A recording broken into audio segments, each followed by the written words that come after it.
if we fix what's on the inside, the outside will be a manifestation of your inside. And I think when I fixed my money problems, when I fixed my habits, how I saw myself, how I looked at money, the money just started to come. I actually worked less to create more, but I had to get rid of whatever was slowing me down internally. I had to let it out.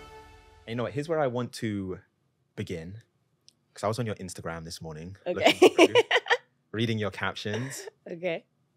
And there was something that you said on a recent post. You said, what many people don't know is that ever since I quit my Wall Street job to become an entrepreneur, I wake up scared. You go from hoping to make payroll as an entrepreneur to then hoping to make your first million to then trying to lead and grow a team. So not only am I here for you, I do my best every day to lead my team. I have insecure days as a CEO, but every day I do it scared. Every day I do it scared. So here's where I wanted to begin. What is your mission and why do you do what you do? I was touched by that caption. Who's the author? So our mission at Amplify, which we're a fintech startup that's revolutionizing how adults and children are learning how to build wealth. And it's the merging of the word empower and modify. And so our mission is to educate, empower, and modify the mindset of every individual, inspiring them to achieve career, life, and financial success. And the goal is to do just that. How can we show the world that you deserve to have wealth, you can build wealth, and we'll show you how to get it done, and we'll be by your side as you do it. And I think coming from a Wall Street background, I saw money. I saw a lifestyle. I saw a lot. But it's like this, I wouldn't call it a secret, but it's like this way of life that 99% of the world doesn't get exposed to. But when I was there, I felt like I want that life. I deserve that life.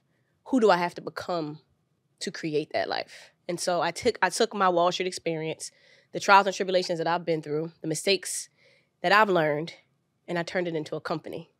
And as I grow, Amplify grows. As I heal, Amplify heals. And I shed that on the world. I love that. As you heal, Amplify heals.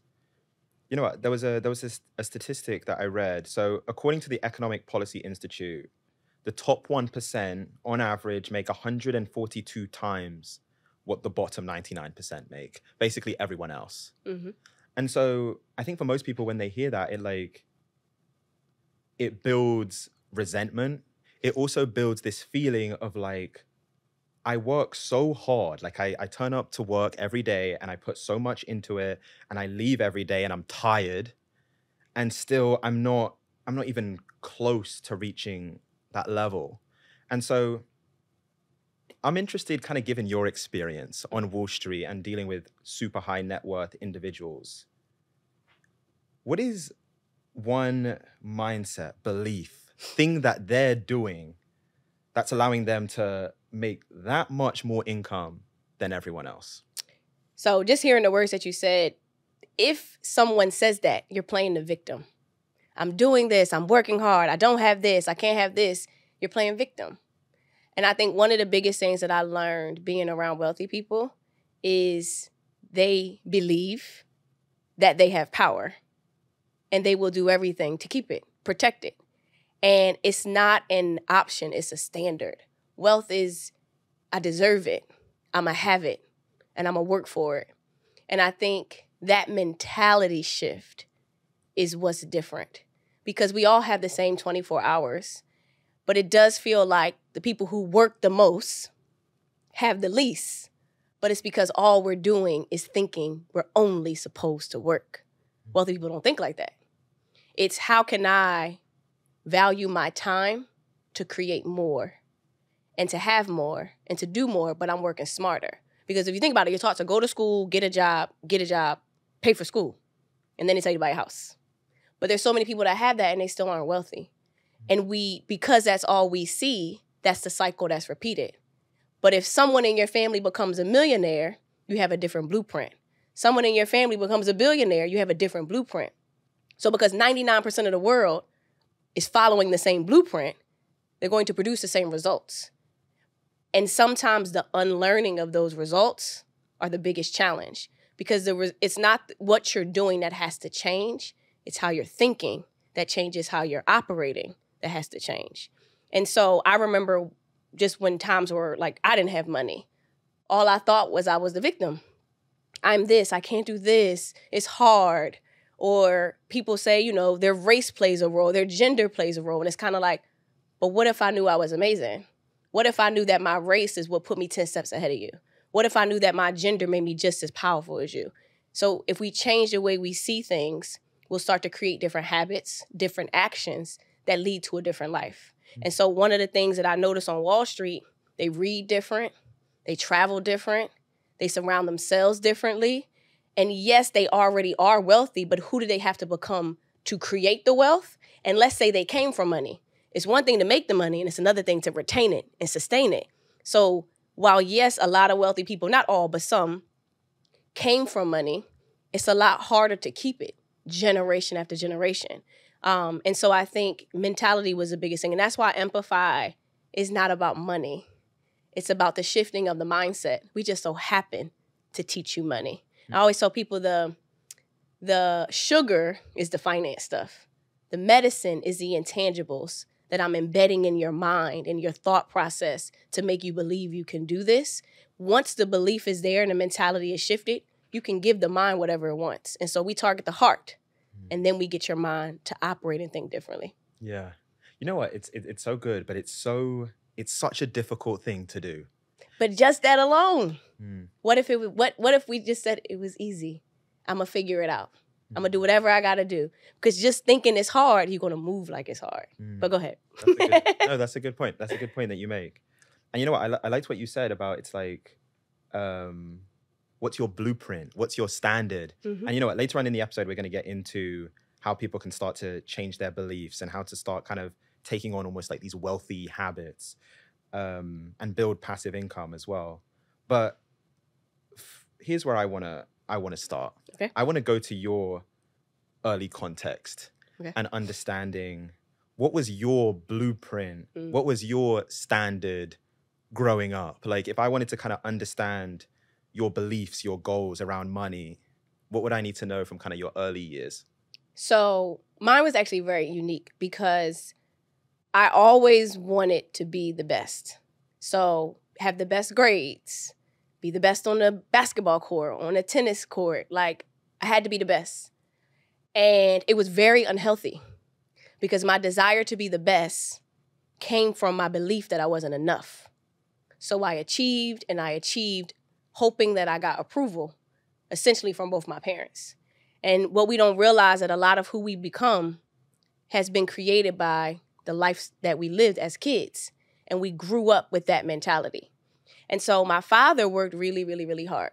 Like, I don't remember seeing my dad take a day off. He had the same set vacation, but he worked all the time, whether he wanted to, whether he was sick. So I naturally had this work ethic embedded in my mind because of what I saw. And my father, he also was the head of the household. He was a provider in both the immediate and extended family. So he was the king. And I always wanted his approval.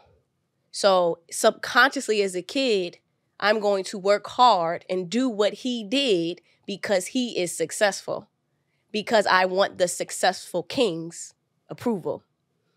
And year after year, I'll be successful. And as I got older, I became more and more unhappy. But I didn't know this at the time. I'm just an achiever. So to the world, I'm so successful. I've got it all figured out. But on the inside, I didn't know it, but I was broken. And went to Howard, majored in finance because I had to make the most money. I had to have the best job. I had to have the best grades. Got all A's, graduated with honors, and had 4 internships. Like, you could not stop me. And got to Wall Street and got one of the best, highest paying jobs out of school, making 6 figures in my 20s. And I didn't want it anymore. And so I was confused as a woman. I did everything I could to get there and didn't want it anymore. It's like I did the inevitable. Left Wall Street because I wasn't happy, not at the job, but I wasn't fulfilled internally because I was always chasing money. I had to have the most money. The issue was I had one of the highest paying jobs out of school, so amongst my peers, I'm good. I look great on paper. I got nice clothes now. I travel different. But when you're around millionaires and billionaires, I said, I want that money. And if I stayed at this job for 10 years, I wouldn't have that money. So what did they do differently? And I realized they all invested in their own idea or somebody else's idea. And I left. And I started to prior to that, I forgot to mention this. I started reading books. So I would read all the books that I saw all our clients read. So I would like Google, I could type in certain people's names and see their money. And I would find this commonality, how they invested, how they travel. And so I would do what they did. So like wealthy people like to travel to the south of France. Guess what I did? I went to the south of France. They rent yachts. I had a smaller yacht, but I rented a yacht too. Like success leaves clues. I'm going to follow the blueprint because I want that next big thing. And so years after I left, now at this point, I lost everything because now I have this conditioning to work on Wall Street. I have this money. I have this life. Those habits still carried with me as I decided to create this thing. Because at the time, I called it in my journal. Empathy, the word came about months later after I left. But it was it that I was chasing, that I was looking for. And I read this book called The Celestine Prophecy by James Redfield. It's one of Oprah's favorite books and one of Jay-Z's favorite books. So like, I'm going to read it. I read this book and it forced me to think about how everything falls into place and there's no such thing as a coincidence. So I started to put the pieces together. So anyway, I ended up leaving Wall Street, fall flat on my face. Got kicked out my apartment in Harlem, maxed out credit cards, negative bank accounts, and I had to go back to my parents' couch on Wall Street. So to my father and to my family, like how could you go from making all this money to now you're living back here in my house. So psychologically it broke me because how can I teach a subject money, try to expose the world to Wall Street and help them make money and I don't have any of it myself. But I could not unsee what I saw on Wall Street. So the possibility of what I could achieve, I knew I could do it because I saw it. And so as time progressed and empathy started to make sense in my head, because for a while it was just a feeling. It was something I wanted the world to have, but it didn't exist, so I didn't know what to call it. So I made up the word. And I went on, started going television. So years later, I started going television. And I realized I went on TV and I realized I couldn't last in the public eye.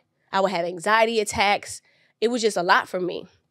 And between that experience and losing everything on Wall Street, who are you if you don't have the Wall Street, the money, the bags, the clothes? Like it was like a sense of my identity was taken from me and I had nothing. And I had to kind of start over. And when I started over and built Empathy, I was still a broken woman. So now I'm successful. I'm making money again, but now I'm drinking.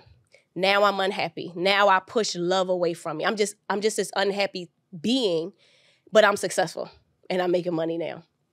And when I went on TV, that's when I realized I couldn't do it. And I need help. And so I went to therapy. So I went to therapy and I was very nervous, very scared. But at that point, I didn't know where else to go or what to do. And I didn't have an answer. So I went to therapy and I have this rule, and this is for anybody listening too. When you go to therapy, you have 3 sessions. I give you a shot and I have to feel some sort of turning point within our sessions for me to continue on. If not, I go to the next person. And I got down to my 3rd session with my therapist and she made me cry. And I remember when I first started, because I was a financial advisor before I went full-fledged in Empathy, I mastered the art of not crying as a woman. Like I would cry every day, then I would cry every week, and then I would cry once a month. And then I literally like programmed myself to be firm and to just succeed. And when she made me cry, I said, oh, lady, you're good. Like, you broke me. And so I started going to therapy. And through therapy, I got clarity on all the younger things Ashley went through, how it created this big armor around her heart and this mask that she wore, but nobody could see past the mask because the mask was so successful. Like, I was successful. And I realized I couldn't live like that. And I think the deeper that I got, the more I started to learn really who I was without the mask. And I got more comfortable exposing who I am to the world. So when it comes to money, my desire to obtain it was to be perceived a certain way, not because that's truly who I was. And when I got down to that, and I was around, of course, wealthy people, it's like, how do I combine who I've become, who I now choose to be, not subconsciously, but consciously now, take what Wall Street gave me and redefine what money looks like in my life.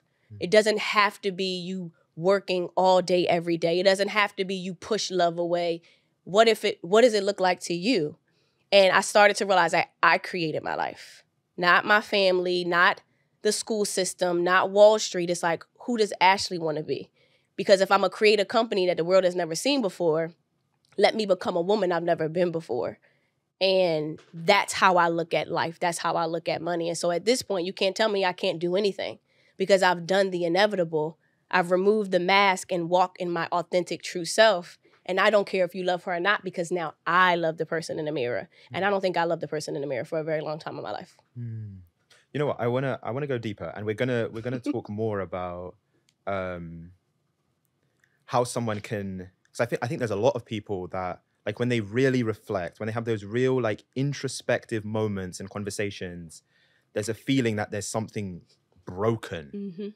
And it's like, you almost have to build it from the ground up. You have to build it from scratch. But you know what? One of the areas I want to go deeper, I think one of the things I've realized doing this show is, like, the significance of those childhood years, the importance of those childhood years. It's almost like you could see someone's whole life just if you could understand their initial years, those early years. And so even when you explain the story, it feels like there was this constant pattern of almost chasing some sort of approval. And it's funny because even when I reflect on my own life, is in a way we're all sort of performers. Like, we do this performance. Maybe it's the grades that we were getting growing up or certain achievements, certain accolades. We keep doing the performance, just hoping to get a bit of that approval. And then every now and then you get it and you're still empty. And so I'm curious because it seems like the first kind of reason that you were performing was for your dad's approval.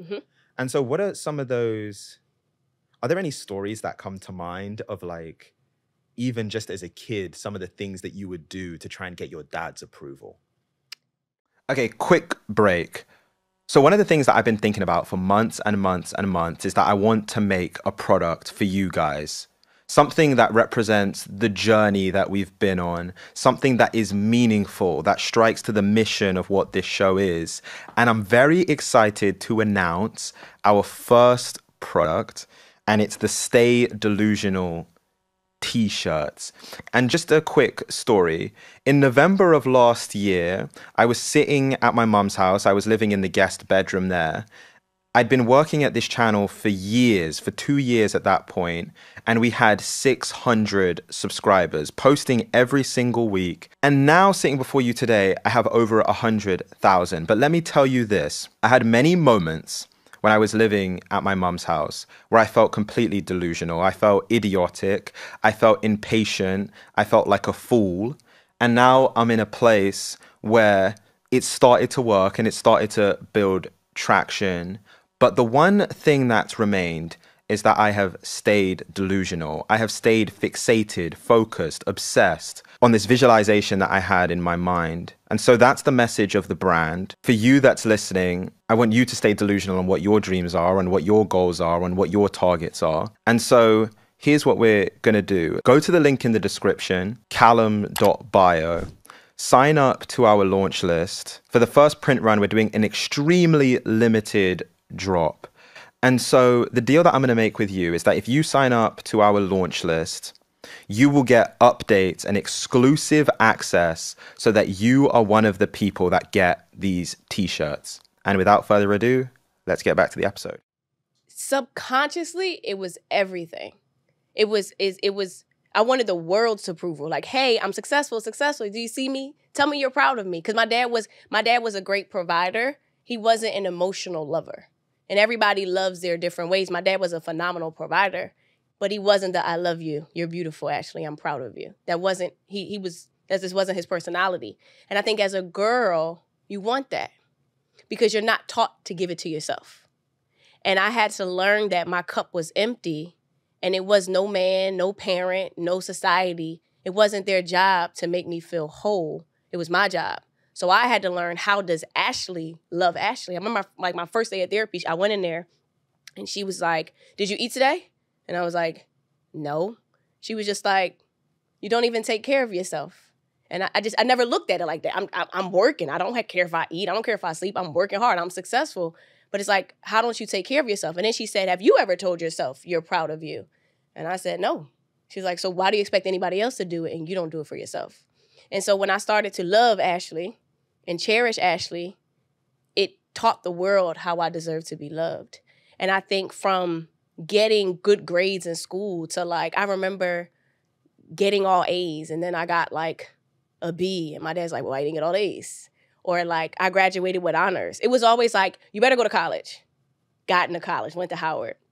You better finish. You better get a job.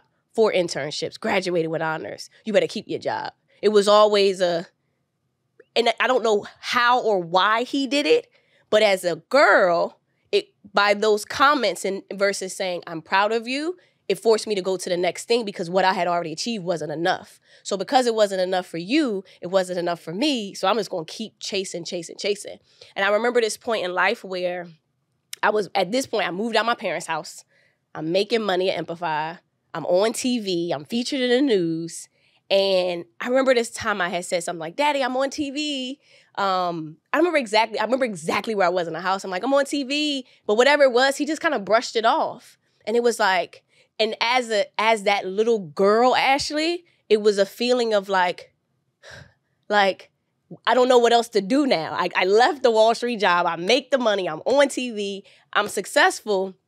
What else do you want from me? There's nothing else I can do because my dad wasn't the biggest fan of me leaving Wall Street to go quit my job and start a business. That also wasn't a thing back in 2013. The way people are entrepreneurs now and like wanting to do things, that wasn't the sexy thing to do. So me leaving Wall Street because of my feelings and just figuring it out, that's not cool, especially for our parents' generation.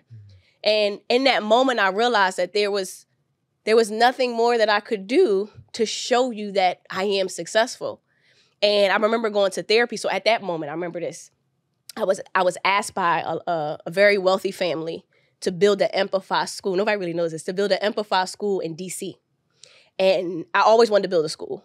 But at that time, I was struggling financially. Like I was making money, but I wasn't thriving. I'm still trying to figure out how to survive. But we're better than nothing. And I contemplated moving to D.C.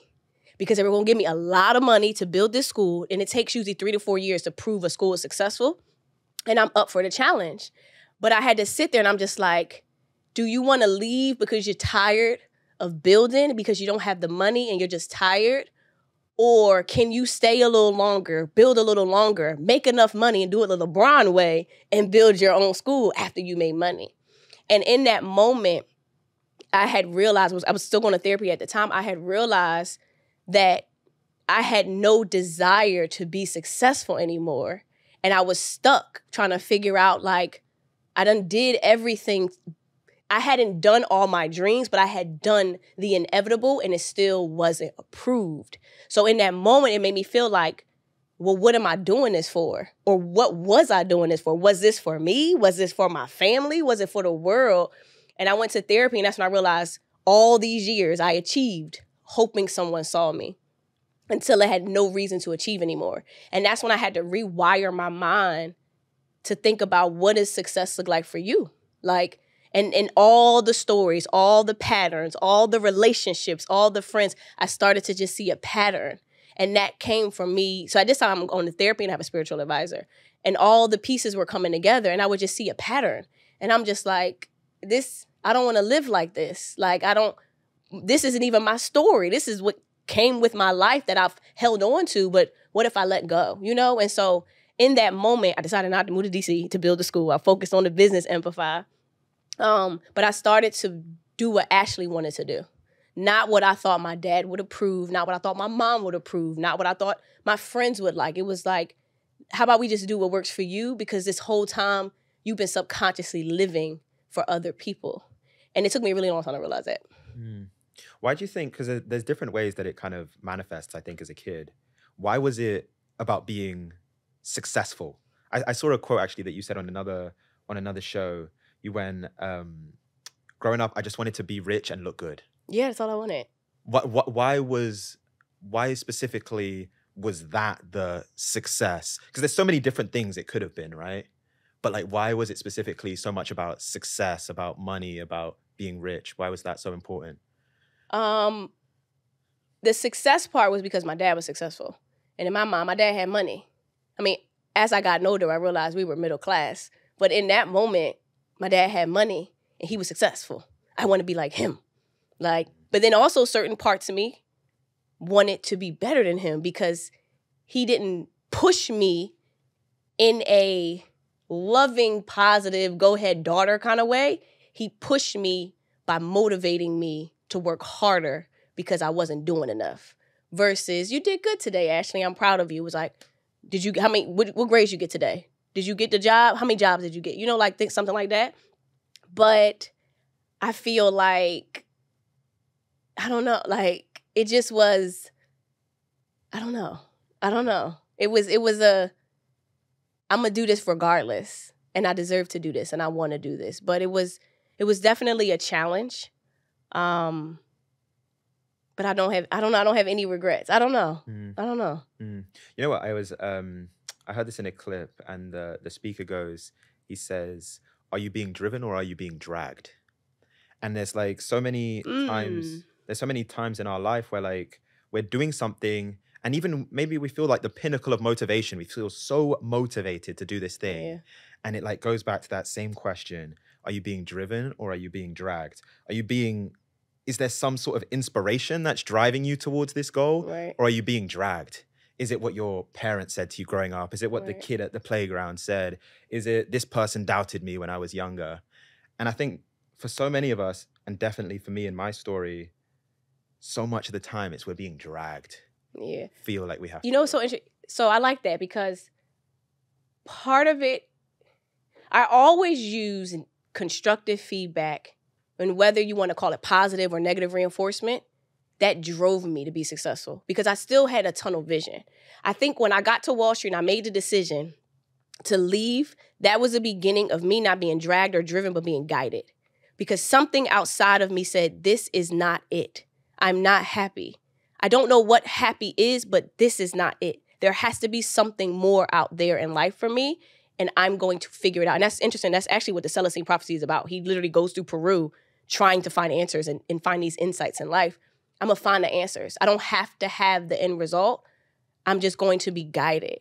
And that's how I decided to start Amplify. That's how I decided to move to Paris. I lived there for a summer. That's how I decided to live in Atlanta. I don't operate off logic anymore because my logic is driven through narratives and stories of me feeling safe, secure, and or fear or having fear.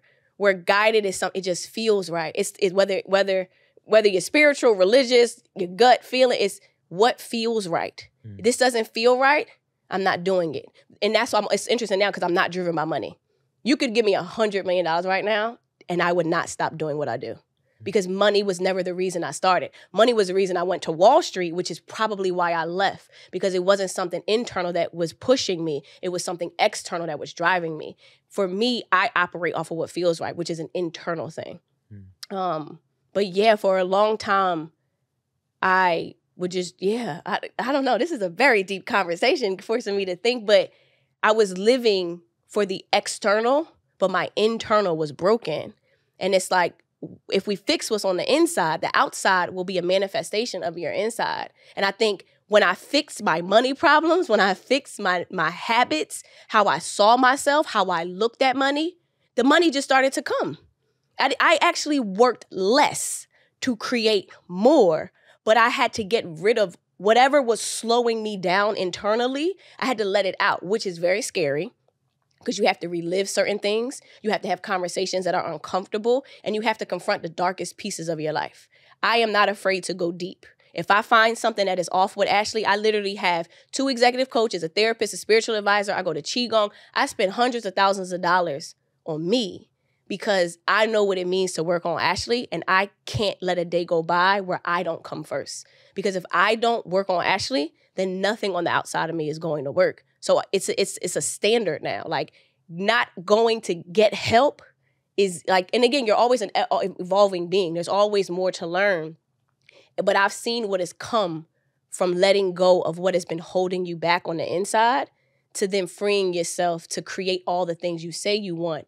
But now I walk in alignment with what I say because it reflects how I feel on the inside. Mm-hmm.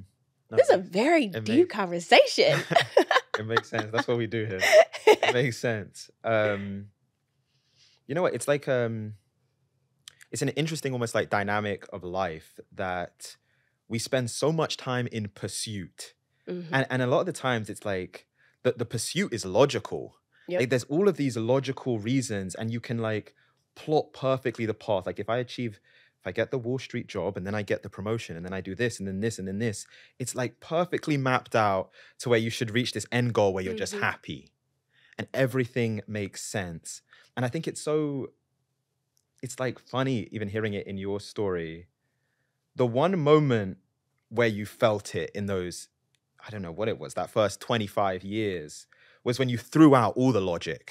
I did, yeah. You made the decision that was purely guided by how you feel. Mm-hmm. But I think one of the things that I'm aware of, even in my own story, is that taking that first step of like no longer looking for someone else's approval or like an external approval and purely just going off what feels right to you, doing that for the first time can be scary. like, yes. It's actually scary every day though.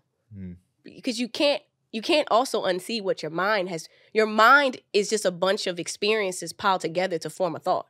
So it's like, I always tell people, okay, there's two of me. There's the one that is doing the thinking, and there's the one that's watching. There's the one that's saying the thoughts in your mind, and there's someone listening. You have to be the one that's watching and listening, not the talking. So I could go on stage and I'm nervous, I can't do this, and I'm scared, but I can hear those thoughts. So who's listening and who's talking? You get what I'm saying? So in my mind, I got good at being so still that I could hear my thoughts. I can literally hear my thoughts 24/7. Sometimes I'll be around people and they'll think I'm thinking or making these faces at them, and I'm not even paying them any mind. I'm monitoring what I'm saying in my mind because I know my mind is driving my actions. So if I'm telling myself I'm not good enough or I'm scared or I can't do this, I'm going to operate and act that way. That can't happen as a CEO of a business. I have to be so present and aware of my fears. And what happens is when you get really good at that, you start to see you repeat the same stories over and over and over again. So if I'm going on stage and I'm feeling like I'm not good enough, or what if I can't do this? All these feelings kind of like, hey, you're okay. Like, I got you. We're good. Relax. I know where these thoughts come from. I know why you think you're not good enough. We went all the way back to childhood. We know why, but I'm telling you, you are. You know you are. Let's talk about all the great things that you did. And sometimes I have to coach myself and stop listening to myself to be able to act in that present moment. And I got really good. And when it was funny, when I first started my spiritual advisor, I used to have this notebook and she had me write down all the feelings that would pop up throughout the day. And like, I would count how many times fear popped up, how many times jealousy or worry or anger popped up. And so I got really good at monitoring what is going on in my head. And when you can monitor what's going on in your head, you then have the power to change it. So it's like, hey, I see you're scared. We got this. And then you walk in as a different person. You move as a different person. But those thoughts don't disappear. You just get louder than the thoughts that are driving you to be scared and to have fear or to think you're not good enough. But now it's like, hey, I know where I got that from. It's not true. That's just a story you told yourself that you're now choosing to believe. How about we choose to believe this instead? Because I have factual information as to why you are good enough. But it takes power and time to get that good, is to stop the thinking. Because sometimes you just go down a rabbit hole. And I do too. But if you can catch yourself before you get there, you can start to operate differently. And when you operate different, you attract different, you create different, you move different, you have a different circle. But I think I got really good at listening to Ashley and all the thoughts that go in my head. Yeah. You know what? It's actually... I had that experience through meditation. And so like when I'd heard for years, I'd heard these different entrepreneurs that would swear by meditation. They meditate every day and it's like the reason for their success. And so I would try and do it and I would just fall asleep. Like I would just take naps basically. And the reason why it didn't work for me initially is I was trying to shut off my mind. Like I was trying to have zero thoughts. That's what I thought meditation was. It's actually really what you just described, which is you have these thoughts and then you observe them and you're aware of them Yeah. and you let them pass. And it develops this practice, this ability to like just observe your own mind. Mm-hmm. Because I think otherwise, our thoughts are so real and the fears and the emotions feel so real that it feels like it's just an objective fact. Yep. Not that it's just like a thought that you had in a moment. But you want to know, one thing that I want to understand, and we spoke about how scary it can be to make almost like that first bet on yourself. Mm-hmm. The first bet of doing something because Ashley wants to do it, not because the world is going to give me validation or my father's going to like it. And so take me back to that moment of you being 25, you have the perfect job, you're earning 6 figures, you're living in New York, you're working on Wall Street. What is it that happens? What is it that you see in your reality that gives you the conviction of like, okay, I need to quit this Wall Street thing and do my own thing? So there was a defining moment. So I sat on the 27th floor, and after a while, by this point, I got more joy out of learning how our clients built their wealth versus helping them keep it. So I would dig deep, like, how did you get this money? Like, how did this family become so wealthy? Who was the first one? And I would just do research. But I was at my desk, and I was talking to a really good friend of mine, and I had on a headset, because they gave that on Wall Street. I had on a headset, and he was like, look outside, walk outside. I mean, no, he's like, look, go to the window, look outside. So I looked outside, and I looked down. He's like, look at all the people. And he was like, how do you feel? And I was like, if I'm being honest, I feel trapped. And he was like, okay, I want you to turn around, look at the floor, close your eyes, and envision that this floor is empty, and this is your entire building. How do you feel now? And I was like, I feel on top of the world. And I don't know what that did to me, but it did something to me. I walked out. I had to go take like a break. I walked outside, and I was like, this is when Twitter was in, so I'm like tweeting these thoughts. So then I go upstairs back to my desk, and I'll go to my colleague. I'm like, look outside, look outside. And he's like, okay. I was like, how do you feel? He's like, I feel regular. I said, no. Look outside. How do you feel? He's like, I feel regular. And that's when I knew I was different. At that moment, I knew I wasn't here to keep rich people rich. I was a person to show the world that it could be rich. And in that moment, I knew I couldn't be there for forever. Even though I had contemplated, like, it's again, people kill to work on Wall Street. Like, I could have made millions of dollars. It would have took me some time, but it wasn't about money anymore. I did the thing. I did it. I was the black girl. I did get the grades. I got the job, but I didn't want it anymore. I actually always wanted to be a teacher. They just, in my mind, didn't make Wall Street money, so I didn't go that route.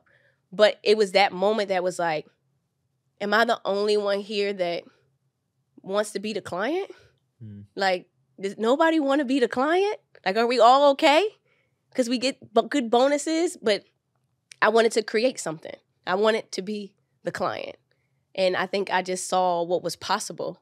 And you can't unsee. And I think that plays a role, too, in our belief when it comes to money.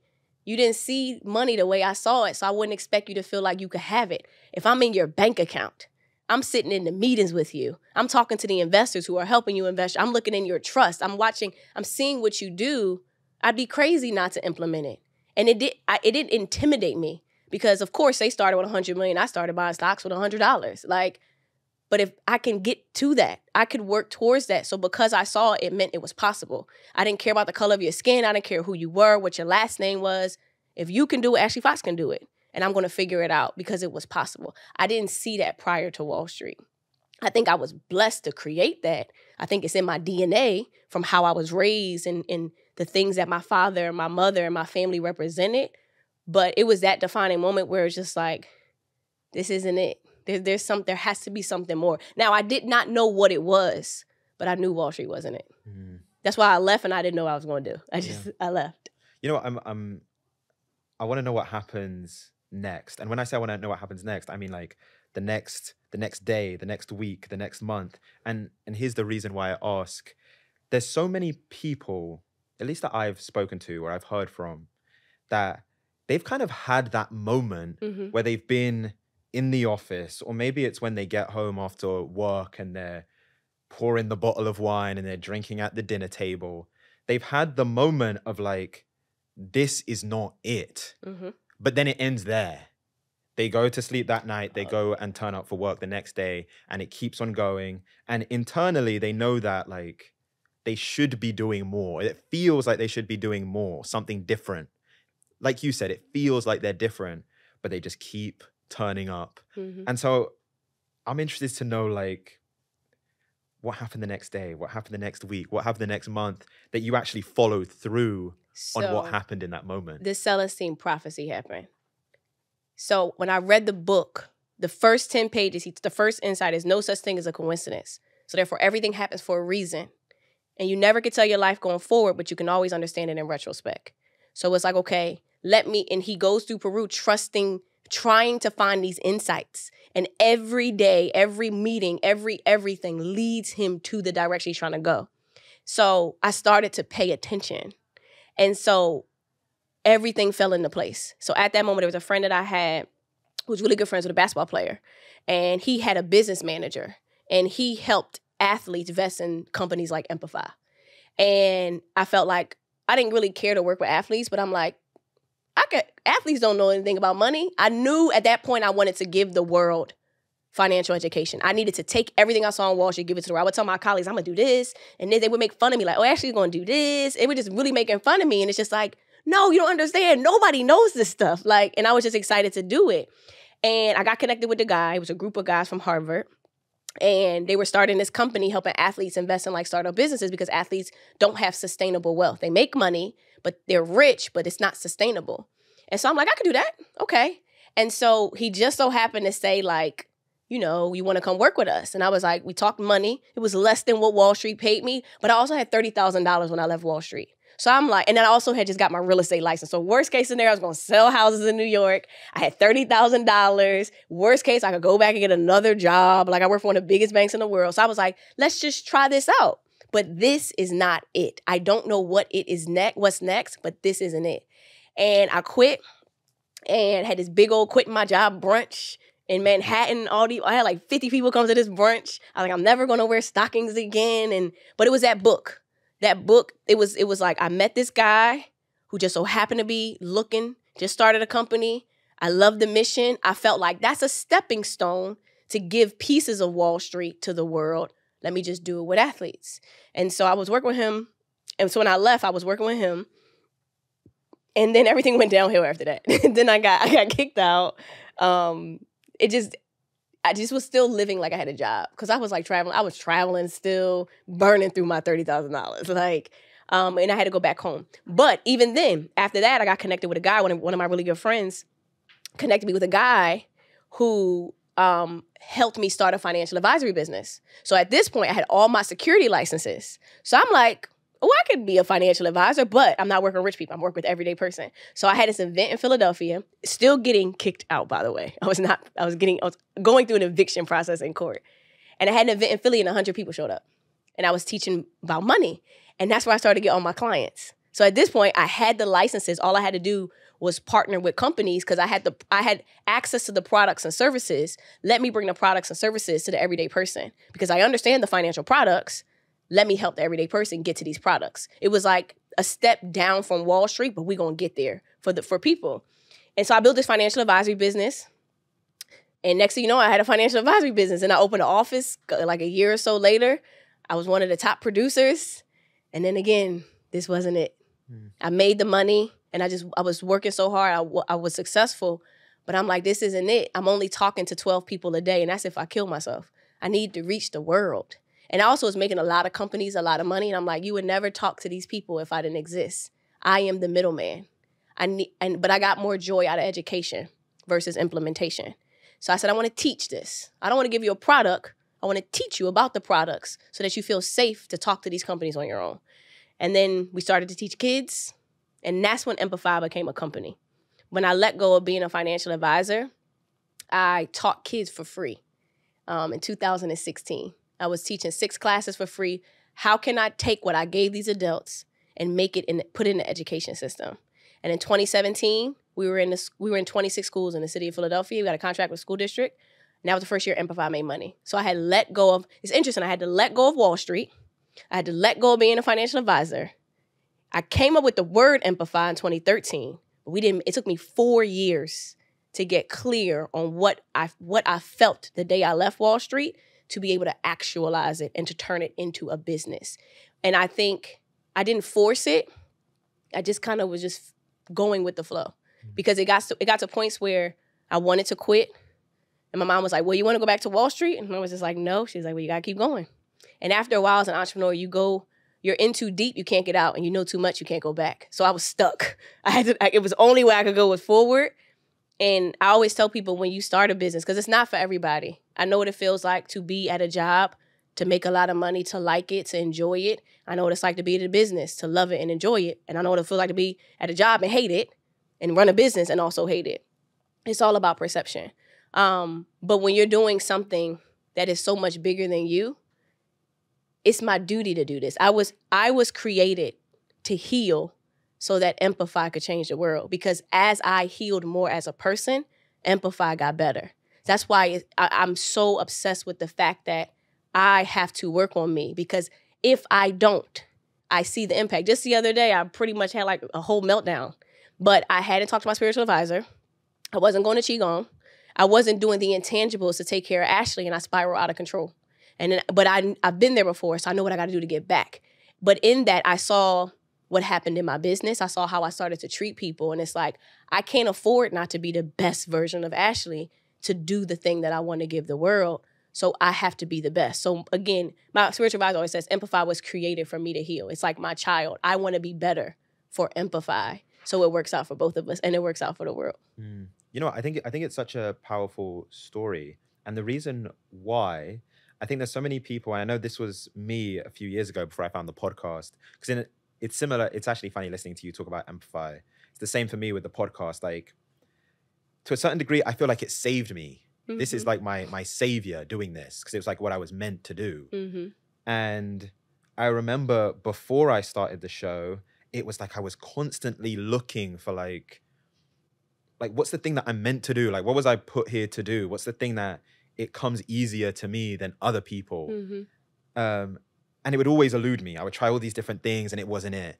And it's powerful because even in your story, it took so much time, even from the moment that you quit Wall Street, so many attempts of try this thing. No, that wasn't it. Mm-hmm. Try this thing. That wasn't it. But each step is bringing you closer to ultimately what you were meant to do. Right. And so I think sometimes it's like people have that same way of thinking, that same psyche that you had of being perfect, mm-hmm. of trying something and that's it. It's not even really trying something. It's like, you're just perfect. You get it the first time. I think especially people that do well in school, or they're like super hardworking, they're used to achieving things, accolades. They're used to the feeling of being perfect at something. Mm-hmm. And so a lot of the times that journey of finding the thing that you were meant to do, like put here to do, it's a very imperfect journey. Mm-hmm. It's very much you try this thing, maybe even it succeeds, but you hate it. And then you try another thing, just a complete failure. And each time you're learning lessons that stack up to the next thing. And you don't know that until it happens. Because it was interesting. I always wanted to work in investment banking on Wall Street. That is the highest paying job. You work the most, but you make the most. And I got an internship my junior year. And it was horrible, but it didn't give me an offer back. And I felt like a complete failure. And then I got a career working in asset management. And if I would have never been in asset management, I would have never been in the bank accounts of millionaires and billionaires, because investment banking is mergers and acquisitions and companies issuing debt. Like, it's more company-based than individual-based. And I think back to, like, I'm glad I didn't get that internship opportunity to get a full-time job, because I wouldn't have been in asset management. And if I wouldn't have been in asset management, I wouldn't have been able to believe it's possible for our community to build wealth. And if I wouldn't have left asset management and became a financial advisor, I wouldn't know how to educate adults. Because when I first started as a financial advisor, I was too smart for my audience. I would be telling them what to do, but no one would listen to me. But I realized I wasn't speaking their language. I was speaking like a woman who just left Wall Street. And then when I built that financial advisory business, I started to teach kids. So now if I could teach an 8-year-old and go on TV and teach a kid how to buy a stock and help kids buy stock, I know I could teach an adult. But I had to go through that process to be able to be who I am today. And again, that goes back to the Celestine prophecy. It's like you're looking for that. I was always looking for I was looking for the sign. And so every time something happens to me, nothing ever happens to me, it happens for me. So it's like, okay, this is happening for a reason. Why is this happening? From every employee that comes to my business to every person I got to fire or hire, it's like, okay, you're here. What am I supposed to get from this? And I have to process it for it to click. Like, okay, that's why you're here. This is what I was supposed to get with this encounter, or this experience, or this opportunity that said no or yes.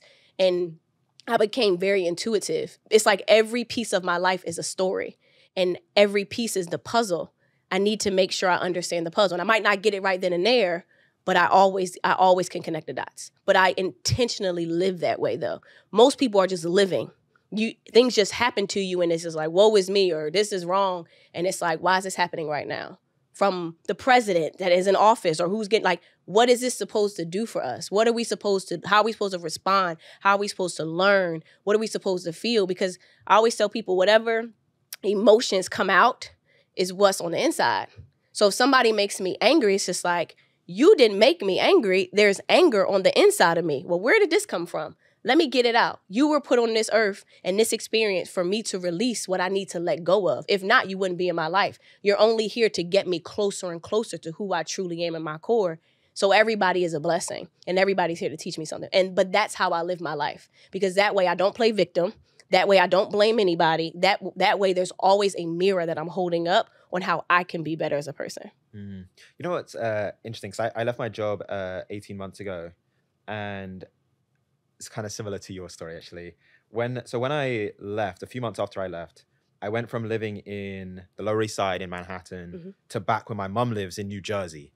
And I thought that it would be like this short-lived thing, like a couple months. I even told my mum, I was like, I'll be here for a few weeks till I get back on my feet, and then I'm going to be out. Because I don't like the suburbs. I like being in cities. And so I remember it was just dragging on. And it's like, we get into the summer, and then the summer's over. And I've just been working on the business the whole time. And the months keep going and going and going. And it was the one time in my life I've been able to like journal consistently. I can never keep it up. But this time I did. And I remember one of the notes that I made, I kind of had this mindset switch where instead of thinking like, when is this going to be over with? I wrote down, I said, everything is putting me in position. Everything that happens is putting me in position. It's all preparation. And it's exactly what you mentioned, which is like, even the negative things or things that you perceive as negative, because nothing's really negative, it's always putting you in position for the ultimate win. And then when it happened, it's like, you're ready for it. Right. And so, you know what, where I want to go? We had a call yesterday, a few days ago, we had a call. And I'm asking you about how did you fix your broken beliefs?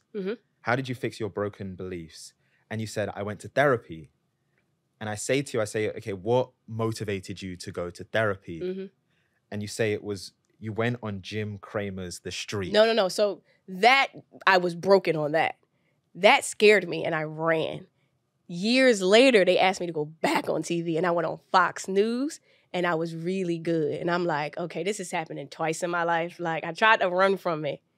But when I went on Fox, and they were like trying to get me to be like a normal contributor, and I'm like, me? Like, Ashley? Like, I didn't sign up to be famous. I just want to teach you finance. And I was just like, but I watched the interview, and I was good. There was nothing wrong. And I'm like, you're kind of good at this. And I'm like, TV? And I just was freaked out. And I was like, I need help. So yeah, Jim Cramer, I was freaking out, and I hid. And then a few years later, I got asked to be on TV again. And I was like, okay, this is a sign. But I remember our mentor said to me, you're selfish to hide who you are from the world, knowing what you know. And in that moment, it was like, you're right. My fears are stopping the world from changing because of my insecurities. So how about we get rid of these insecurities? Because the world needs to know what you know. I haven't found anyone, but doing what I do with my experience, my passion, and my purpose, you're not going to find that, especially in a Black female from Philly, you know, like, and it's like the world deserves to see that. They deserve to know what's in my mind, what's in my heart. So I've accepted that as my purpose, and I can't hide it. So how do I let my light shine? And I actually like the light shining. I didn't like my light. I was afraid of it.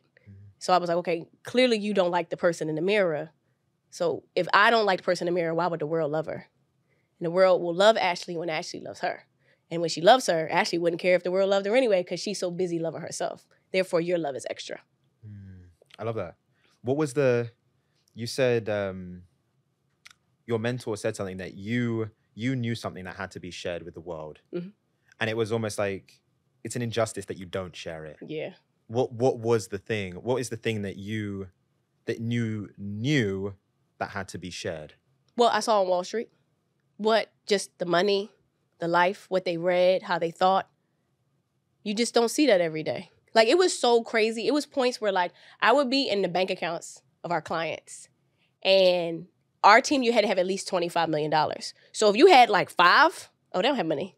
It was like, I started to see like millions of dollars as like, oh, this isn't a lot. You know, like, and don't let it be like 100,000. That was equivalent to like a penny in my mind. And it was like, when you have that much money, you have an entire team to support you. You cannot just walk into a branch and say, hey, I got $25 million, still growing, still making more. I got 3 kids. I got businesses. I got houses. I need help. You need an entire team to support you. The same thing goes for the everyday person. We just don't know who our team is, and we don't think we need a team because we don't have a lot of money. While they had an entire estate planning team, you need to go and get a will and get life insurance and get a trust, right? While they had investors investing for them, you open a brokerage account and you buy a stock. You know, while they're creating trust for their kids, you then go open another brokerage account for your kid. You know, like, while they had accountants and attorneys, like, you have to start to think about who is your team. Wealth is like, there is this you incorporated. It's not just I have a job, I make money, and that's it. If we keep living like that, we're going to keep getting the exact same thing. And we're going to keep hoping a president or a government is going to save us. The last time I checked, there was no president that saved Ashley Marie Fox. Like, so, and society is designed to make you dependent on it. That's why America is what America is. But how do we do it the 1% way? How do we understand that our mere existence is the reason why people are wealthy in the first place? Like, if you don't buy the products of the companies that are traded on the stock market, no one has wealth. So if you, and I'm not saying don't buy things because I like buying, but what if you owned a piece of that? You know, so there was a way of life that we all deserve to have, at least by our own choice. We should have the ability to say, I want this type of life. I want this wealth. Not, I can't do it. Not, I don't deserve it. Not, it's not for Black people. No, wealth doesn't have a color. So what do you want? You deserve financial clarity. You deserve financial freedom. And you can do that strategically, whether you have a job or not have a job. Like, you might not become a billionaire, but there are some billionaires that had jobs up until certain points. So it's like, what is your story? Who do you want to become? And it's so interesting because people say, oh, well, they don't teach it to us. Now you can learn everything about finance. There's so many people that teach finance. There's so many things and events and stuff like that. But now it's, oh, it's a scam. Or I'm scared. Or I don't trust it. It's like we argue for our limitations, wondering why we don't have the life that we want, but we spend more time telling ourselves what we can't do or we don't know how to do, and we don't make it a priority. One of the biggest things I saw on Wall Street is their wealth mattered. They cared about their money. And you can't only care about your money when you have a lot of it.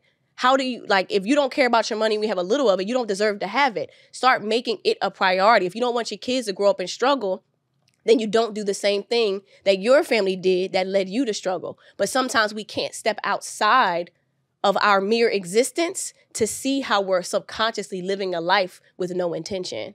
And it's like, and that's where the therapy, the slowing down, or things like the meditation, you have to understand, you have to stop doing and going about life the way you have been because you're used to it.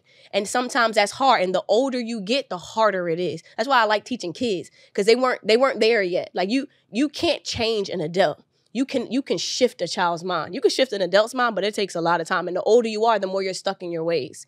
And it's like, I can't make you want this, but I can give you an environment that cultivates this. I can show you it on my timeline. I can create classes. I can build an entire company. I can have an app that cultivates the Wall Street environment so that you are immersed in it and realize, hey, I can do this. And so Empathy is literally about creating that environment. You don't have to go to Wall Street to do what Wall Street did. You just come to Empathy, because Empathy has created what Wall Street gives its wealthy clients. We give it to the everyday person. But it's being ran by a woman that was her job. Like, that's what I did for a living. And not only that, what I did for a living is what I do for myself. So the same thing I preach to the world is the exact same thing I do to myself and for myself, because I want that 1% life too. I want that life. I want that structure. I want that generational wealth. I want that, and I deserve that. But you don't know you can have that because you don't even know that exists. So you use me. You don't have to go to Wall Street. You have an Ashley Fox. You don't have to go get a financial advisor or talk to a banker on Wall Street. You just come to Amplify, take classes so you can get the education that the school system didn't give us. You know, I want to go deeper into the practical, and I want someone to be able to leave this conversation and they can make the first meaningful step to building wealth, to starting to go on that trajectory where they could be in that top 1%. And so to begin, I want to start with a couple of statistics. So 78% of people live paycheck to paycheck. I heard that statistic recently. Another one is 40% of people own zero stocks. They don't own anything in the stock market. And so I'm curious, for that person that they're listening to this and they resonate with it. And so they let's say even that they're starting that journey of trying to fix their broken beliefs. But when it comes to money specifically and building wealth, I just think that step one is so important, because once you do step one, once you just make that first movement in the right direction, you start to build momentum. And then it starts to get easier. And then some of those beliefs and your identity and all the things that we spoke about earlier, they start to shift with that momentum. And so to that person that's living paycheck to paycheck, who doesn't invest, doesn't own any stocks, what is step one on their wealth journey? First thing is, I don't think people live paycheck to paycheck. I think they just spend paycheck to paycheck. Okay. So that's the first thing is how about we just change the story? You don't live paycheck to paycheck. You're not behind financially. You're exactly where you need to be. Then it's, what's your number? Like, what do you want? How much do you want coming in every single month, right? And again, you don't have to be a billionaire. What brings you ease? Every month, if I had this coming in, I would be okay, right? Because you need a destination. We can't sit and build a roadmap if we don't know where we're going. If I put in right now on Google Maps or MapQuest the destination of where I want to go, the first thing I have to do is know the exact address. If you don't have the exact address, it won't give you the route to take you there. But once you know the exact address, your destination, it will build a roadmap for you. Even if you turn left when you should turn right, it'll reroute you back to still where you're trying to go. The problem is we don't know where we're going. So where are you going? What do you want? What does it look like? Where are you living? Where are you traveling? What is your circle like?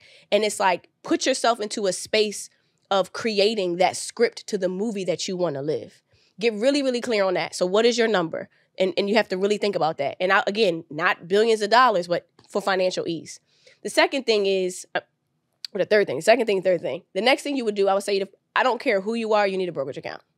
Like, a brokerage account is the easiest way to put as much money as you in it, or as little money as possible to be able to own a piece of a company. The only way to truly build wealth is to invest in your own idea or somebody else's idea. Wealth, sustainable, pass it down, give it to your kids, financial ease. You cannot just have a job. That is a way of life that may have worked for our parents, and that's fine. The world is different now. You have to understand your money has to work for you. You wake up, you get paid. You give all your money away. You pay your cell phone bill. You pay your car note. You go out shopping. You go to the bar. You buy food. You take care of your kids. You take care of everybody, and you wonder why you don't have money. It's because you made them a priority first before you. Then we can go to therapy to figure out, why don't you matter? When I started to pay Ashley first, it was as if I was training the universe and the world to say that I mattered. Even when I was going through an eviction, I was investing $10, but I still was worth paying myself. And so you get your brokerage account, which is a simple account. You can use Fidelity, Vanguard, Charles Schwab, E-Trade. Open an individual brokerage account. Pick a number every 2 weeks that you want to set aside for you. You don't pick 10% of the money you make, because that's what they say on the internet. You pick what's comfortable for you. So take a second and think about, what can I set aside every month or every 2 weeks that I know it pushes me, but I feel okay. It's not making my bank account negative. Whatever number pops up, you cut it in half. I don't care how small it is or how embarrassed you are. I always tell people, don't be embarrassed for starting small. Be embarrassed for not starting at all. Pick a number. And if it's $10, you don't want $10 every 2 weeks, give it to me. I will take $10 every 2 weeks because a whole lot of $10 can add up to something. We get so caught up in what we don't have today, wishing we would have learned about this a long time ago. But I remember leaving Wall Street, July 12th, 2013. Years later, it felt like yesterday I just left Wall Street. 5 years is going to come in a matter of time. So it's like, are we going to sit here and say we're sitting here talking ourselves out of our own greatness, making excuses, and then 5 years from now still being frustrated, robbing the same Peter and the same Paul, living the same paycheck to paycheck because you were embarrassed for not starting small? So, and that's the one thing also with wealthy people, they don't get rich quick. They're not traders. Some of their money is what trading equivalent on Wall Street is like a hedge fund. Portion of their money is traded, but not all of it. Like, and we have this, I have to make money quick because I'm so behind. No, you have to do what you can with what you have and build so that it always can sustain itself. Being rich is having a lot of money right now.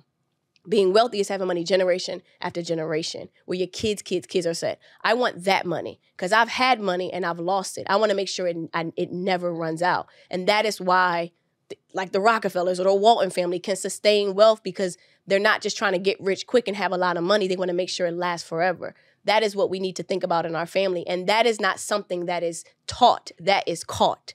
You have to be willing to say, I am the person in my family that is going to change our financial legacy. It is my job. I don't care how hard it is. I'm worthy of doing it. I'm the only one who's going to do it. And I'm going to do whatever I got to do to get it done. And I'm going to trust that it's going to work out. So you get your brokerage account, you pick your number. The next thing I would say do is make a list of where you spend money and where you give your time. So from the toothpaste you use, to the soap you use, the car you drive, the clothes you wear, the apps you use, the social media platforms, there's a 10 out of 10 chance that a lot of the companies you use are billion-dollar businesses that are publicly traded on the stock market. While you don't have to start a business, you can own a piece of a business by buying stock in a company. When you buy stock in a company, it's like having a slice of a pizza pie. You can buy as many slices as you want that you want of the pizza, which is the stock, which is a company. I just need you to get one. If you're going to give your money to trillion-dollar businesses that became trillion-dollar businesses because you're their customer, why don't you want to own a piece of it? Why? Like, you have companies like Amazon. I bought a shower cap on Amazon the other day. Like, Amazon was not that 10 years ago, but they are today. And they are because I'm consistently spending my money. And then I got Amazon Prime. Like, or Apple or whatever. And I'm not saying people go out and buy these stocks, but it's like, you can't get mad at America for having money when you are the reason they have money. You value your spending more than you value your ownership. The difference is wealthy people value ownership more than they value spending and consumption. And that is a complete mental shift. If I taught a class right now teaching people how to spend money, nobody's coming. They're not coming because we've mastered that. But we question, can I come invest? Can I do this? Or I'm behind. It's a lot. It's too hard. And we get so caught up in our day. So those are the things that I would say.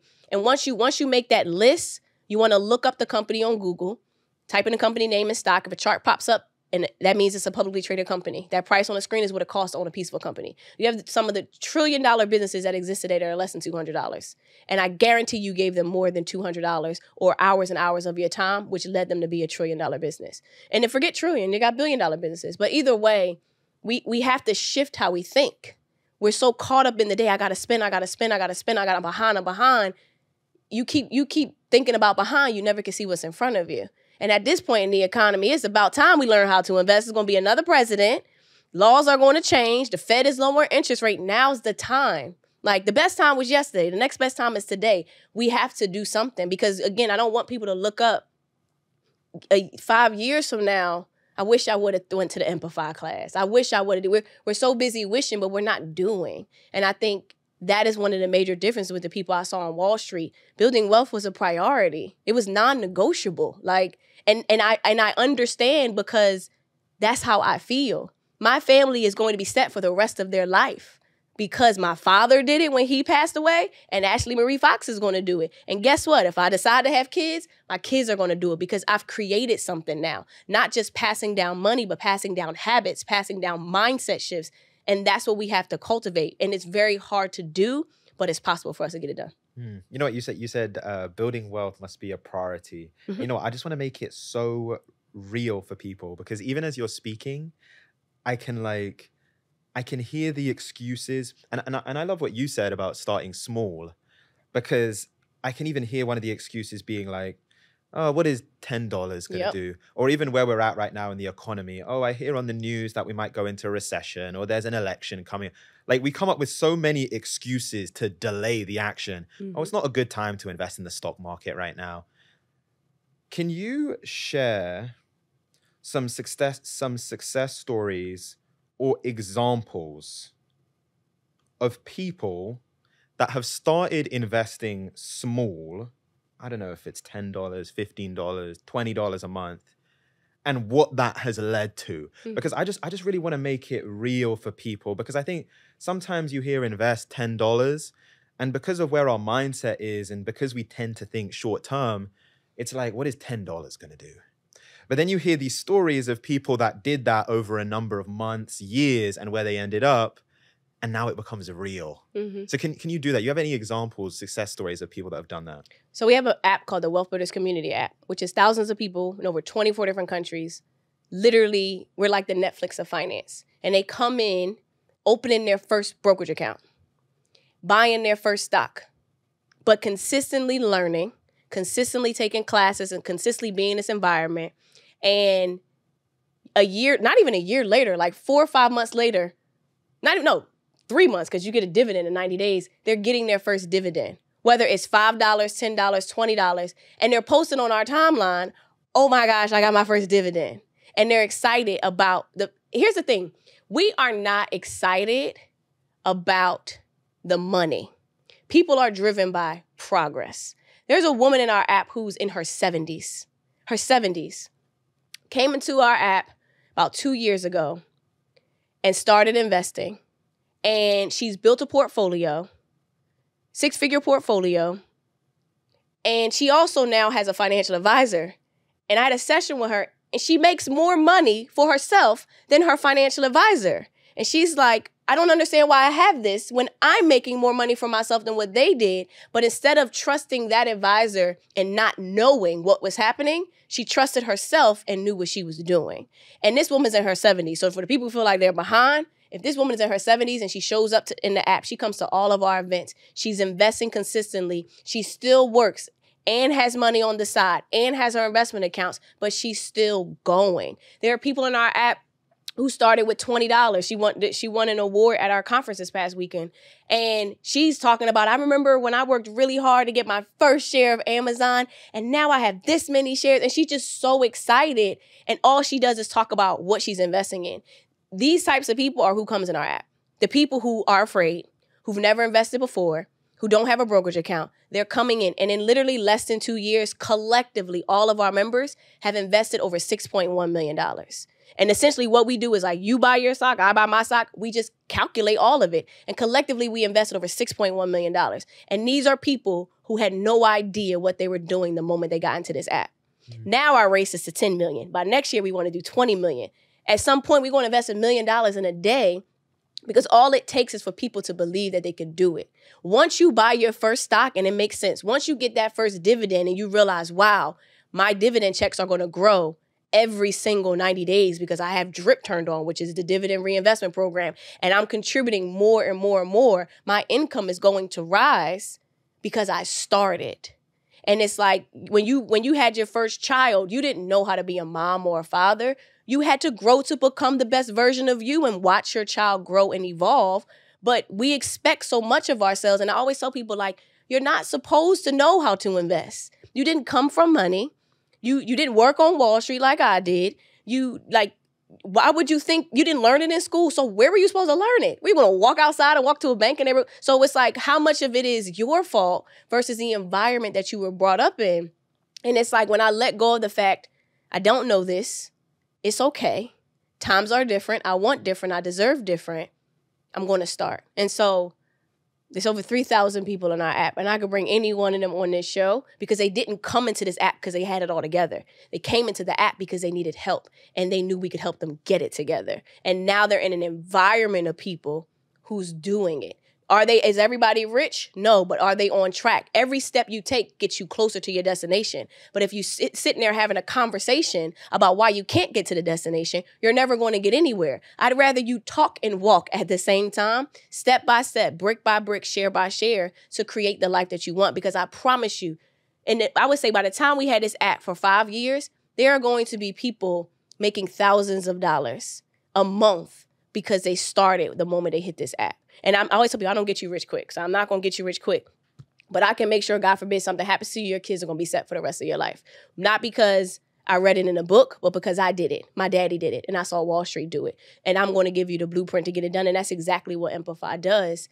And we are going to do this together. You're not by yourself. We're by your side with you, guiding you. But if I got to push you every single day, every single month, and get you excited to buy one share, I'd rather do that for 5 years, because that'll make a big difference in your life. I'd rather do that for a year, 2 years. That'll make a big difference in your kid's life. And that's what people need. You need someone to combat the thoughts in your head. That's me. Because you can't argue for your limitations in front of me. You can't talk yourself out of investing, because your way has only gotten you this far. And if you had the answers, you'd have what you wanted. You have to realize you have to do something different. We all have the pen to write the next chapter in our life. What do we want the next page to look like? You write that. And I think we're just naturally rewriting the same story, hoping we're getting different results. We have to write an entire new script with different characters, a different environment to be able to create the life that we want. Yeah. You know, it's an interesting vantage point being on this show and speaking with the guests that we do, who have all achieved like a certain level of success in what they do.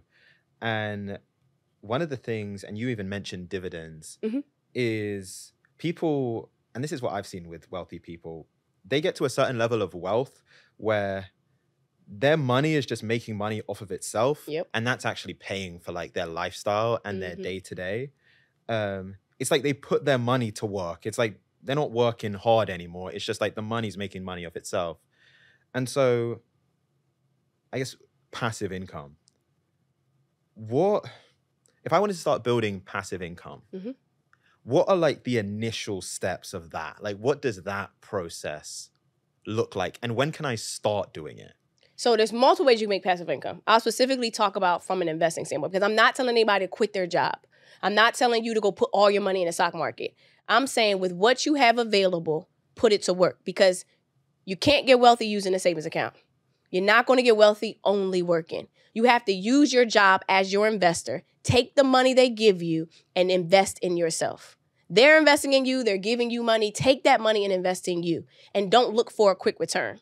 Now, when it comes to dividends, and and you're absolutely right. I learned about dividends with working with our clients, but I saw it with their kids. So the trust fund babies, the kids who did not have jobs, I'm looking at their portfolios, and they're making $60,000, $70,000 a year, and they're like college kids. And I'm like, I know this kid doesn't have a job, but that's when I learned, like, oh, they're getting dividends. So when you're saying they have a portfolio, but their portfolio is making money for them, they were investing in dividend-paying investments. So whether it's dividend-paying stocks, ETFs, REITs, things like that. The first thing you have to understand is what a dividend is. A dividend is extra money that a company gives its investors that comes from its profits. So the company makes money, it pays their bills, there's money left over. They take a portion of that profit and give it to their shareholders or their investors. The reason these types of companies exist is because you buy a stock to make money. Now, you can buy a fast-growing company. So let's say Amplify was a stock. We're not a stock, but let's say you bought Amplify. In the past 3 years, we were just featured on the Inc. 5000 list. We grew 712%. That is insane. That's insane for the stock market, right? But I'm a fast-growing company. We're not going to be like this forever. At some point, we'll be a Walmart, we'll be a Target, we'll be sustainable and a staple name in the industry, but we're not there yet. So we're growing fast. That's considered a growth stock. If you invested in Amplify 3 years ago, our stock would have grown 712%. You would have made a killing, right? At some point, so those are growth stocks. We take all of our money, put it back into our business. That's how we're able to grow fast. After a while, we're going to mellow out. We might grow, but we're not going to grow as fast. So dividend-paying companies say, all right, investors, we've been around for a long time. I'm not going to grow your money as fast like I did back in those days, but I still want you to invest in us. So in exchange, since our price won't grow as fast, I will give you a piece of our profits and give you income every 90 days or every month. So when you think of the Walmarts, the Targets, the Exxons, the Pepsi, the Coca-Colas, they're like the top in their industry. Their stock is not growing fast.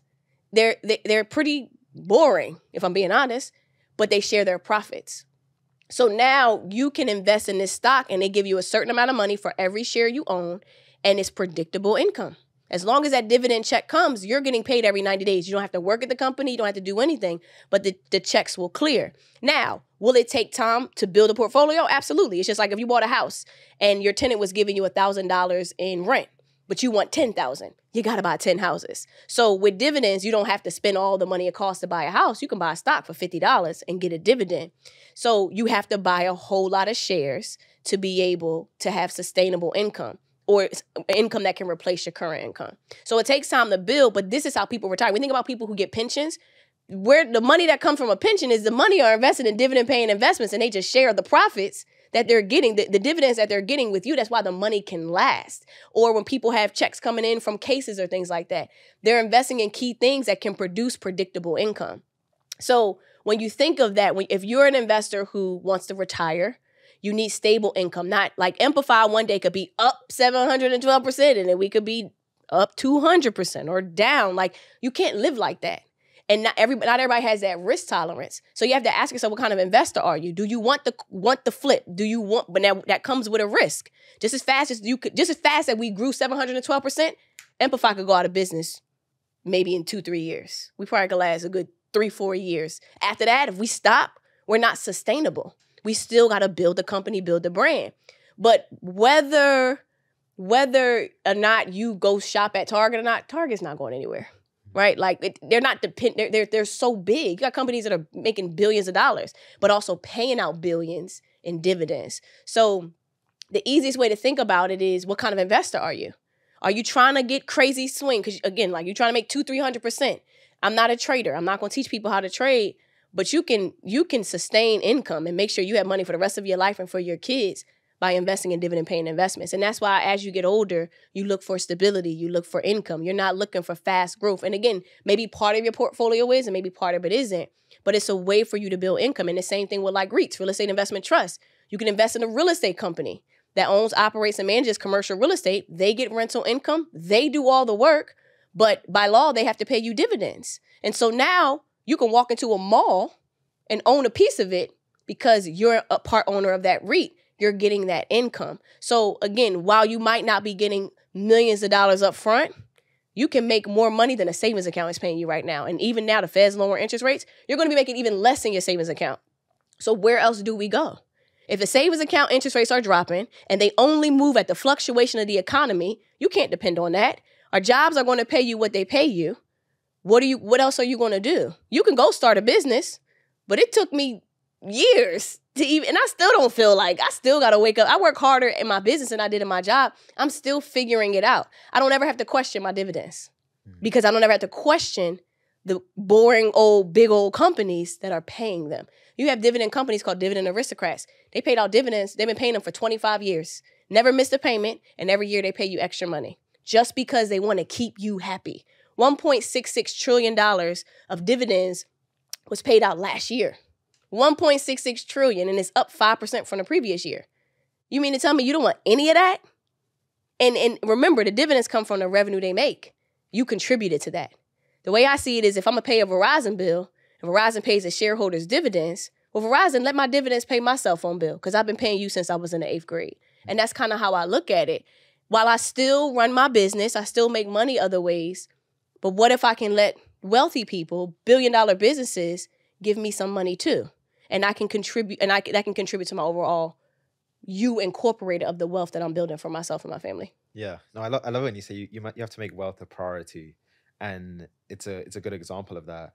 For people that are interested, you said it was the dividends aristocrat. Well, those are a dividend stock is the stock that pays a dividend, but a dividend aristocrat, those are companies that have been paying dividends for over 25 years, and every year they've increased their dividend. Like they take pride in saying, I never missed a payment. I never cut my dividend, and I give you extra money every year. There's about like 50, 60 companies, but a lot of companies pay dividends, like tons of companies. Not everybody's an aristocrat, What are some examples of the aristocrats? You got Exxon, Target. Target's actually been doing it for over 50 years. Is it Coca-Cola as well? Coca-Cola is too. Yep. But again, they're not just sexy companies. You're not about to double your money in buying Coke. Like, you're going to get reliable income that you don't have to question. But I mean, at the end of the day, they're just companies you can't live without. Recession or not, somebody's buying a Coke product. Like, somebody's buying a Pepsi product. You know, you got to pump gas. You have to buy deodorant or dish detergent, things like that. So there are just some companies that people can't live without. And you have to understand the fact that you're their consumer is the reason why they can pay out billions to their investors. The problem is we are not the investors. We are only the consumers. And again, you don't have to make a lot, but I'd rather you get something versus telling me you have nothing. I'd rather you tell me, Ashley, I'm getting $50 a month in dividends for the rest of my life. Cool. What we got to do to get to the next 100? Because if you can get to the first 50, you can get to the next 100. You got the first $5, let's get to the next $10. And once you understand it, it's like a game. Because the more shares you buy, turn drip on, the income gets bigger.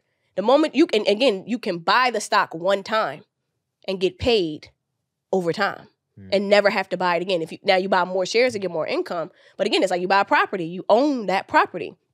As long as that income is coming in, you're getting paid as long as you own that property. Whether you own a property for 1 month or 10 years, the income is coming in. That's how dividend stocks work. And the good ones will consistently pay you, and the great ones will pay you more every single year. Yeah, no, I love that because it's so actionable. Like, someone can literally go on their computer, their laptop right now and just search the dividend aristocrat stocks and start investing in a selection of those. I think it's so good.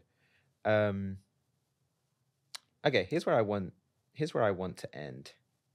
We kind of started the episode, and I think you made the point that a lot of people, or a lot of the reasons, like the difference between the bottom 99% and the top 1% is that for a lot of people in that, but the kind of more bottom percentiles, there's like a victim mentality, or there's a feeling of like, this has happened to me. There's something that's missing for them. There's like something that's broken. And so I'm curious for you now at the point that you're at, because you've kind of gone through the whole journey, right? Like, you've gone to Wall Street, you've had the 6-figure income, you've then given it up to go back to zero, to go to living with your parents. You've then built it back up again. And obviously you're working on a company that's like your passion. The person that you were trying to get approval from in the beginning was your dad. And I'm curious just how you like reconcile everything now. Like, how do you feel whole?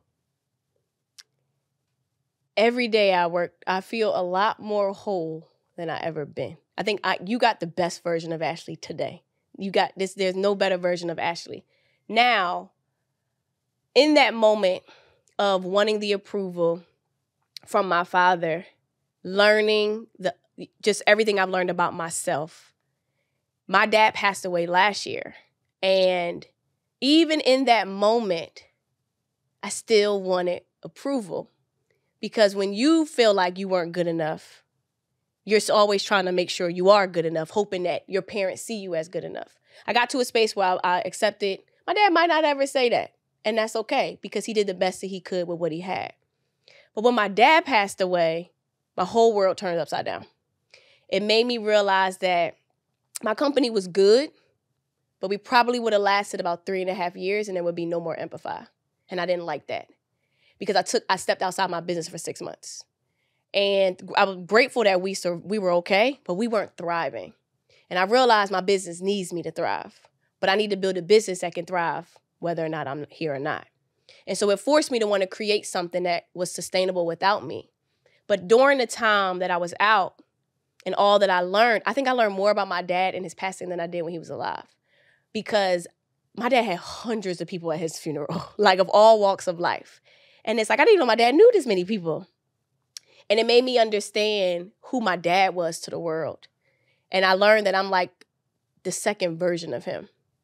Because my dad financially had a normal he worked in law enforcement. He didn't have a fancy Wall Street job. He wasn't making all this money.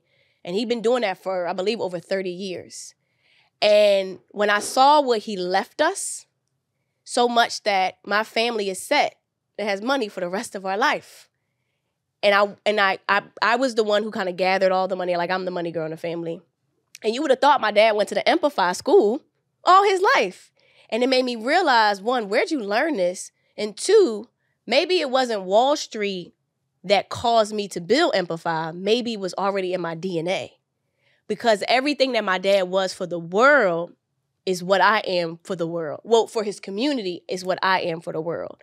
And everything he laid out for us made me realize, like, the whole time, oh, you really were proud of me. You really were proud of us. You really did love us. And it was like, he did it in his way, not my way.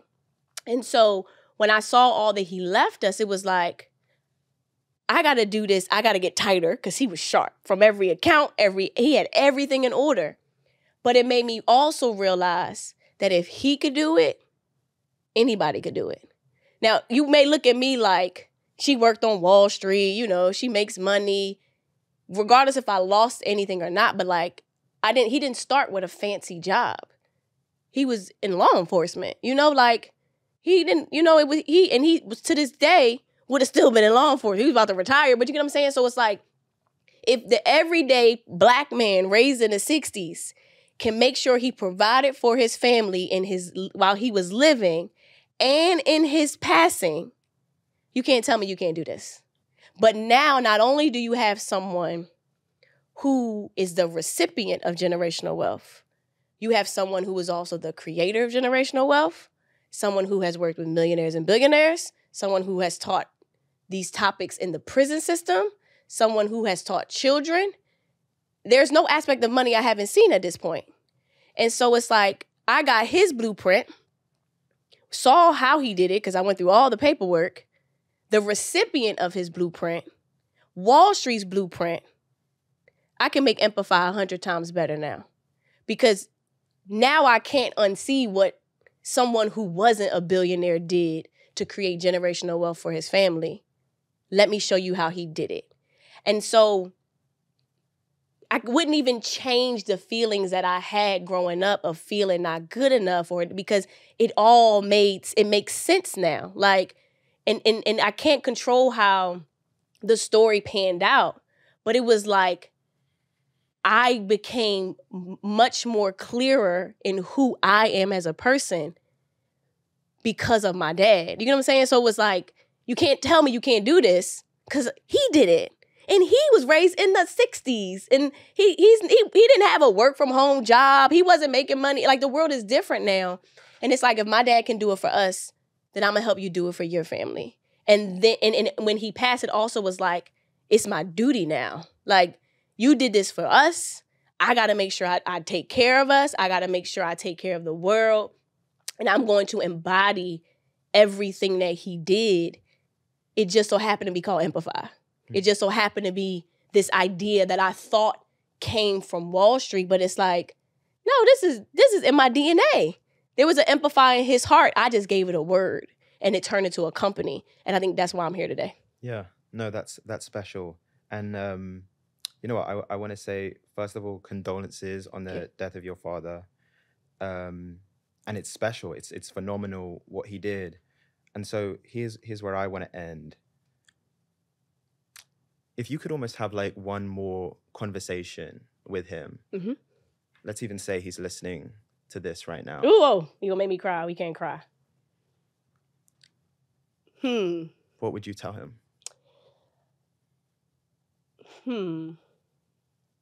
Okay.